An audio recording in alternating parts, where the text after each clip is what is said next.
बिस्मिल्लाहिर्रहमानिर्रहीम।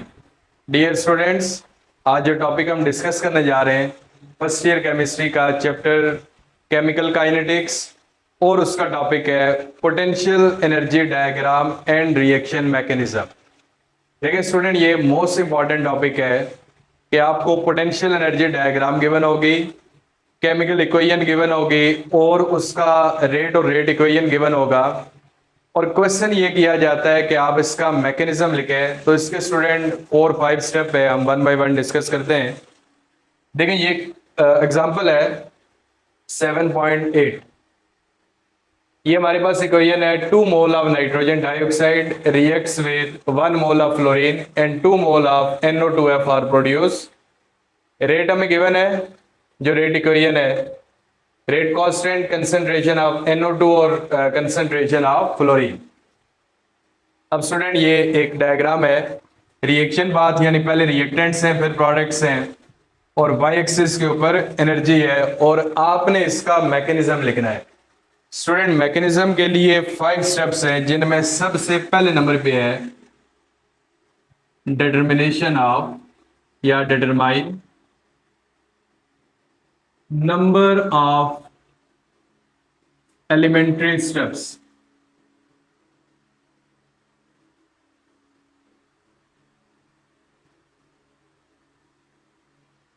देखिए स्टूडेंट, जो भी आप इसमें जो पोटेंशियल एनर्जी डायग्राम है उससे आपने असेस करना है कि इसके मैकेनिज्म में कितने स्टेप आपने लिखने हैं। तो इसमें ना आपने याद रखना है कि जितनी पीक्स आपको नजर आ रही हैं, जिस तरह ये हमारे पास एक पोटेंशियल एनर्जी डायग्राम है और इसमें 2 पीक्स हैं, तो इसके मीनिंग है इसके मैकेनिज्म के 2 स्टेप्स होंगे। देखिए स्टूडेंट, अगर कोई रिएक्शन होता उसकी पोटेंशियल एनर्जी डायग्राम उसमें 3 पीक्स आ रही हैं 1 2 3, इसके मीनिंग है इसके मैकेनिज्म के 3 स्टेप हैं।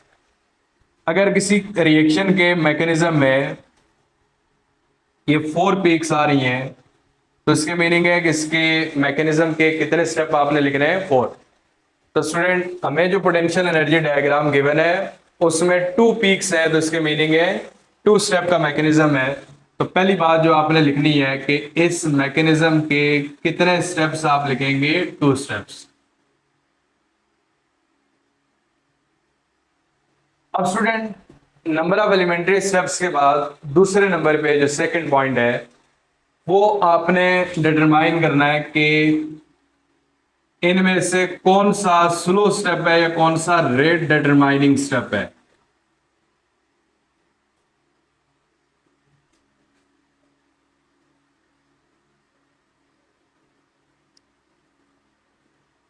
अब स्टूडेंट रेट डिटरमाइनिंग स्टेप कौन सा होता है, किसी भी रिएक्शन मैकेनिज्म का जो सबसे स्लोवेस्ट स्टेप होता है उसको रेट डिटरमाइनिंग स्टेप कहते हैं।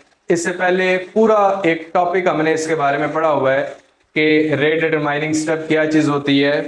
तो इसमें ना आप एक्टिवेशन एनर्जी वाला लेक्चर देख लें या फिर मैकेनिज्म या रेट डिटरमाइनिंग स्टेप वाला, उसमें ना एक पॉइंट हमने पढ़ा था, एक रिएक्शन जिसकी एक्टिवेशन एनर्जी कम है और एक दूसरा रिएक्शन जिसकी एक्टिवेशन एनर्जी ज्यादा है। तो जितनी एक्टिवेशन एनर्जी ज्यादा होती है रिएक्शन उतना ही स्लो होता है और जितनी एक्टिवेशन एनर्जी कम होती है रिएक्शन उतना ही फास्ट होता है। तो स्टूडेंट इस हिसाब से देखा जाए, ये पहले स्टेप की एक्टिवेशन एनर्जी है बहुत ज्यादा है और ये दूसरे स्टेप की एक्टिवेशन एनर्जी है जो कि कम है। तो स्टूडेंट हम यहां से लिख सकते हैं कि ये हमारे पास स्टेप 1 और ये है स्टेप 2। तो इसकी एक्टिवेशन एनर्जी ज्यादा है तो ये फिर स्लो होगा, इसकी एक्टिवेशन एनर्जी कम है तो ये फास्ट होगा। तो सेकंड स्टेप जो आपने लिखना है कि इस रिएक्शन मैकेनिज्म में जो फर्स्ट स्टेप है it is slow step, so it will be rate determining step. ठीक है, तो 2 स्टेप हमने अभी तक देखे कि कितने स्टेप्स हैं, 2 स्टेप मैकेनिज्म है और इसमें रेट डिटरमाइनिंग स्टेप कौन सा है, जो स्लोवेस्ट स्टेप है।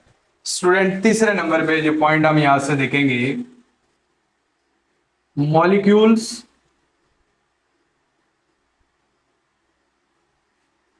प्रेजेंट इन या पार्टिसिपेटिंग इन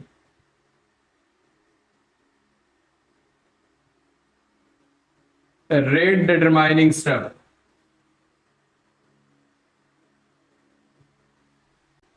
अब स्टूडेंट देखें molecule participating in rate determining step, तो आपने याद रखना है कि ये जो रेट इक्वेशन है इसके अंदर जो मॉलिक्यूल्स होते हैं दे participate in rate determining step. तो इसमें देखें एक NO2 का मॉलिक्यूल है और दूसरा F2 का मॉलिक्यूल है, इनके मोल्स भी एक एक हैं, तो एक मॉलिक्यूल NO2 का और एक मॉलिक्यूल F2 का। तो स्टूडेंट अभी तक हमने 3 पॉइंट देखे हैं, जितनी पीक्स होंगी उतने नंबर ऑफ एलिमेंट्री स्टेप्स होंगे, जिसकी पीक ज्यादा होगी वो स्लो स्टेप होगा रेट डिटरमाइनिंग, और उसमें मॉलिक्यूल कौन से हैं ये आपने अपनी मर्जी से नहीं लिख रहे बल्कि रेट इक्वेशन वाले लिख लेने। नंबर 4 पे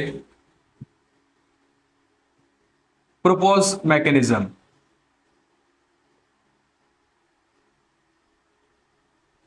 कि आपने इसका मैकेनिज्म प्रपोज करना है कि क्या मैकेनिज्म होना चाहिए। तो स्टूडेंट जो बातें हमने ऊपर लिखी हैं उन्हीं की हेल्प से हम यहां पे लिखते हैं कि हमारे मैकेनिज्म के 2 स्टेप हैं,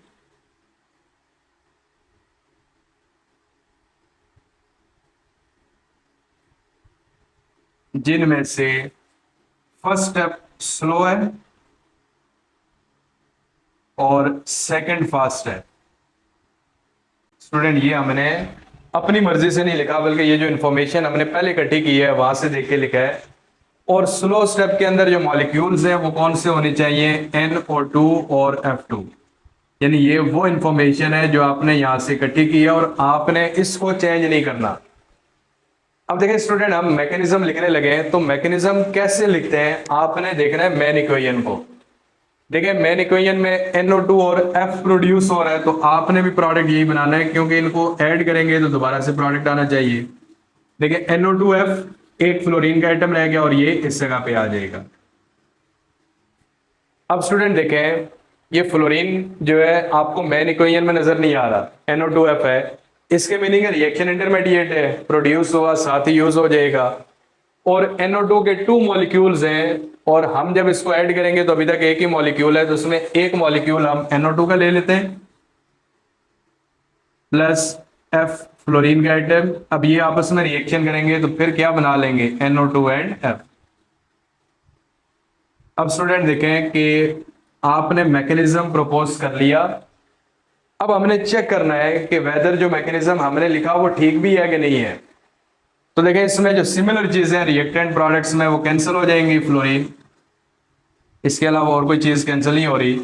NO2 और NO2 क्या आ जाएगा, 2 mole of NO2 plus F2 और प्रोडक्ट में आ जाएगा 2 मोल्स ऑफ NO2F।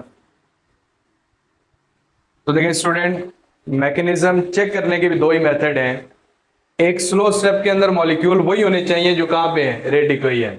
दूसरा जब आप इनको ऐड करें जो स्टेप आपने लिखे हैं तो दोबारा से फर्स्ट वाली जो इक्वेशन गिवन है वही आनी चाहिए। तो देखें ये कुछ स्टेप्स थे कि किस तरह से पोटेंशियल एनर्जी डायग्राम और रेट इक्वेशन आपको गिवन है, तो आप मैकेनिज्म कैसे लिखेंगे। अब स्टूडेंट हम यहां से आते हैं कंसेप्ट असेसमेंट की तरफ 7.3। देखिए इसमें हमारे पास ये एक मैकेनिज्म है H2O2 plus I negative H2O OI -1 फिर OI -1 H2O2 के साथ रिएक्शन है, प्रोडक्ट आ रहा है। क्वेश्चन ये है कि आपने 3 चीजें बतानी है। सबसे पहले नंबर पे आपने इसमें बताना है कैटलिस्ट,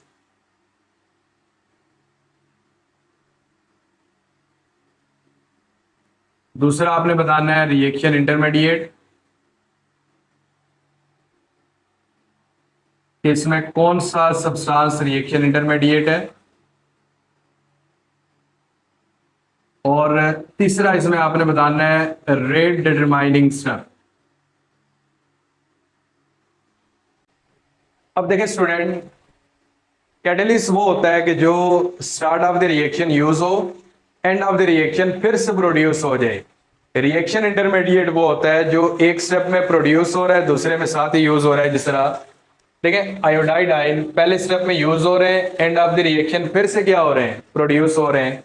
तो इसके मीनिंग है कि ये जो आयोडाइड का आयन है ये है यहाँ पे कैटलिस्ट, क्योंकि दोबारा से जनरेट हो रहा है। रिएक्शन इंटरमीडिएट ओ आई नेगेटिव देखें पहले स्टेप में प्रोड्यूस हो रहा है साथ ही यूज हो रहा है, तो इसको हम कहते हैं रिएक्शन इंटरमीडिएट। ठीक है, मैं फिर से बता रहा हूं कि जो पहले स्टेप में यूज हो, एंड ऑफ द रिएक्शन फिर से प्रोड्यूस हो जाए, वो होता है कैटलिस्ट। तो वो यहाँ पे था आयोडाइड आयन, जो कि पहले स्टेप में यूज हो रहा है, एंड में फिर प्रोड्यूस हो रहा है। और जो पहले स्टेप में प्रोड्यूस हो रहा है साथ ही आगे यूज हो जाए, वो रिएक्शन इंटरमीडिएट है, और वो कौन सा है, OI-1। इसके रेलेवेंट भी एक लेक्चर है इसी केमिकल काइनेटिक्स की प्लेलिस्ट में, और इसमें अगर आप टॉपिक देखें rate determining step and reaction intermediate, तो उसमें ये चीजें आपको मिल जाएंगी। फिर उसके बाद देखें रेट डिटरमाइनिंग स्टेप। स्टूडेंट इसमें स्लो फास्ट नहीं लिखा हुआ ना, पोटेंशियल एनर्जी डायग्राम गिवन है, तो फिर वैसे इसको देख के हम प्रिडिक्ट नहीं कर सकते। तो इसमें हम लिख लेते हैं कि it can not be predicted, कि जो चीजें गिवन है उनको देख के हम प्रिडिक्ट नहीं कर सकते। अब स्टूडेंट इसके बाद देखें एक और क्वेश्चन है, 2 mole of hydrogen reacts with 2 mole of NO। Nitrogen और H2O प्रोड्यूस हो रहे हैं, रेट इक्वेशन गिवन है, मैकेनिज्म भी गिवन है। हमें पूछा जा रहा है कि क्या ये मैकेनिज्म ठीक है या गलत है। देखिए स्टूडेंट, हम कैसे बताते हैं मैकेनिज्म ठीक है या नहीं है, ये भी हमने रेट डिटरमाइनिंग स्टेप वाले टॉपिक में डिटेल में पढ़ा हुआ है, लेकिन मैं फिर बता देता हूँ। 2 बातें देखनी होती हैं। एक, स्लो स्टेप के अंदर मॉलिक्यूल वही होनी चाहिए जो कहाँ पे है, रेट इक्वेशन में, और दूसरा ऐड करें तो वो दोबारा मेन इक्वेशन आनी चाहिए। अब देखें हम डायरेक्ट इसका स्लो स्टेप देखते हैं, जो कि फर्स्ट वन है। इसमें 1 मॉलिक्यूल होना चाहिए हाइड्रोजन का और 2 मॉलिक्यूल NO के। तो स्टूडेंट देखें हाइड्रोजन का तो 1 मॉलिक्यूल है, NO का भी 1 ही मॉलिक्यूल है, तो इसके मीनिंग है स्लो स्टेप में वो रिक्वायरमेंट पूरी नहीं हो रही, या वो मॉलिक्यूल नहीं है जो कि रेट इक्वेशन के अंदर है। तो हम यहां पे लिखेंगे कि दिस मैकेनिज्म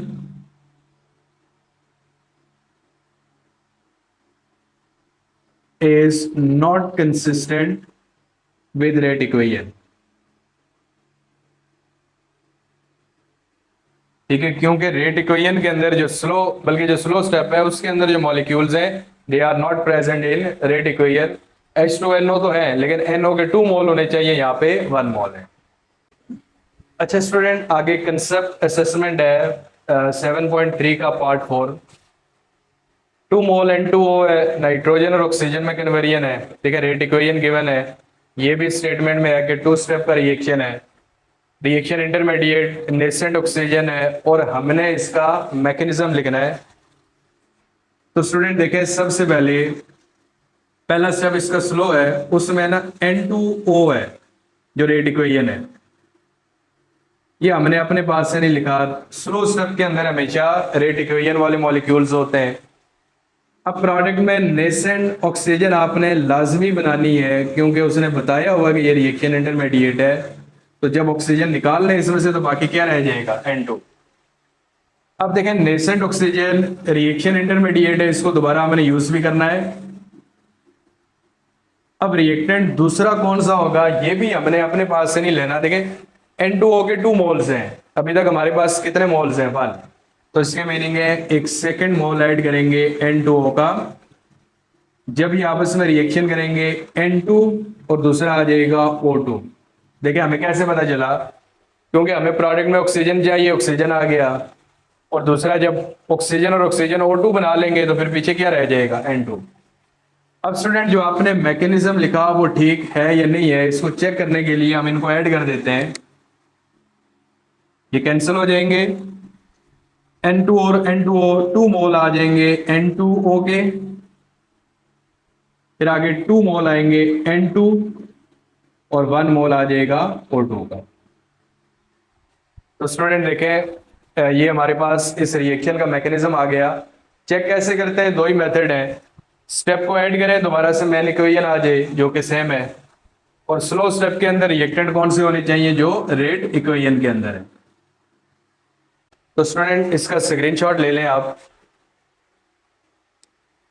तो देखें आज जो बातें हमने डिस्कस की हैं, सबसे पहले पोटेंशियल एनर्जी डायग्राम और रिएक्शन मैकेनिज्म, कि सबसे पहले देखना है पीक्स कितनी है, उसके स्टेप कितने, स्लो कौन सा होगा जिसकी पीक लार्ज होगी, एक्टिवेशन एनर्जी ज्यादा है। और स्लो स्टेप में मॉलिक्यूल कौन से होंगे जो कि रेट इक्वेशन में है। मैकेनिज्म प्रपोज करेंगे, फिर उनको ऐड करेंगे, अगर दोबारा से इसी इक्वेशन के इक्वल आ जाए तो उसकी मीनिंग आपका मैकेनिज्म ठीक लिखा होगा। फिर ये कंसेप्ट असेसमेंट, तो स्टूडेंट इनमें कोई भी पॉइंट अगर क्लियर नहीं है तो आप कमेंट बॉक्स में पूछ सकते हैं, तो इंशाल्लाह आपको आंसर किया जाएगा।